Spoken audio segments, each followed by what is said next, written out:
हिंदी संस्कृत धारा की संस्कृत कक्षा में आपका एक बार फिर से स्वागत है। और आज का हमारा विषय है वर्णों का उच्चारण स्थान।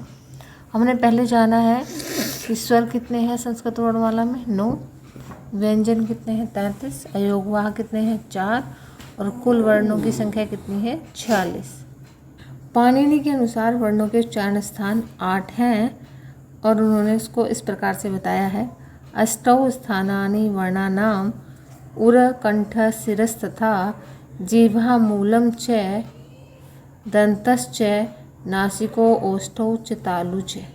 इस श्लोक को अगर आप याद कर लेते हैं तो आपको पाणिनि के द्वारा बताए गए 8 उच्चारण स्थानों के नाम याद रहेंगे। संस्कृत वर्णमाला के वर्णों के उच्चारण स्थान को याद करने के लिए कुछ सूत्र दिए गए हैं। उन सूत्र के आधार पर हम इन्हें बड़ी ही आसानी से याद रख सकते हैं।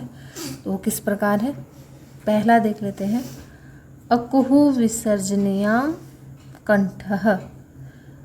अब अगर हमने इस सूत्र को याद रख लिया है तो हमें याद रहेगा अ, कु से क वर्ग, ह से ह, विसर्जनीय से आपका विसर्ग और इनका उच्चारण स्थान क्या है कंठ।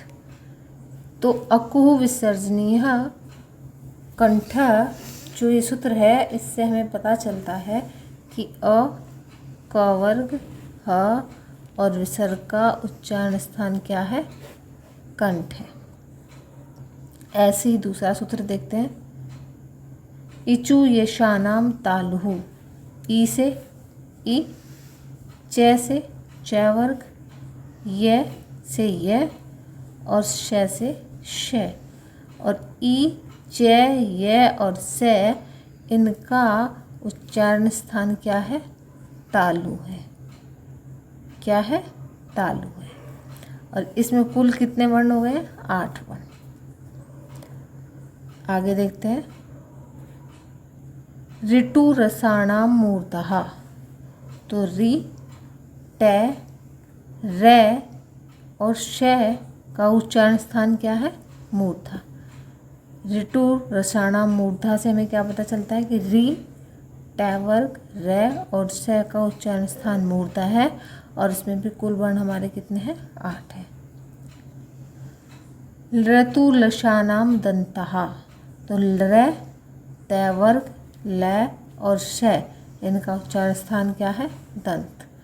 ऋ, ते वर्ग, ल और स का उच्चारण स्थान क्या है दंत और इसमें भी आपके कितने वर्ण हैं 8 वर्ण हैं। आगे चलते हैं। उपधमानीयानाम ओष्ठौ।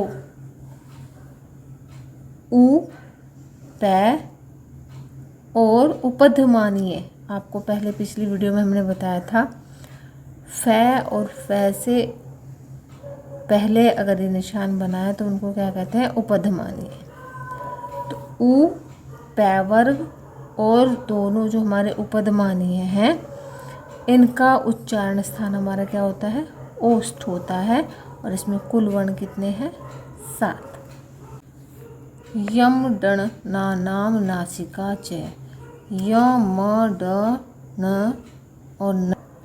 य तालु और नासिका दोनों से बोला जाता है। म ओष्ठ और नासिका, ड कंठ और नासिका, न मूर्धा और नासिका और न दंत और नासिका से उच्चारित होते हैं। आगे चलते हैं। ए दय तहो कंठ तालु। हमारे जो ए दय दयवन दोनों जो ऐ हैं आपके ए और ऐ दोनों का उच्चारण स्थान क्या है कंठ तालु। क्या है कंठ और तालु। इनका उच्चारण जब हम करेंगे तो ध्वनि कहाँ से आएगी कंठ से और हमारी जीभ कहाँ स्पर्श करेगी तालु को। तो इनका ए और ऐ का उच्चारण स्थान है कंठ तालु। ए का उच्चारण स्थान कंठ और तालु कैसे है। ए हमारा कैसे बनता है ए और ई के योग से क्या बनता है ए और ए का उच्चारण स्थान क्या है? कंठ। ई का क्या है? तालु। और जब ये दोनों मिले तो आपका क्या हो जाएगा? कंठ तालु।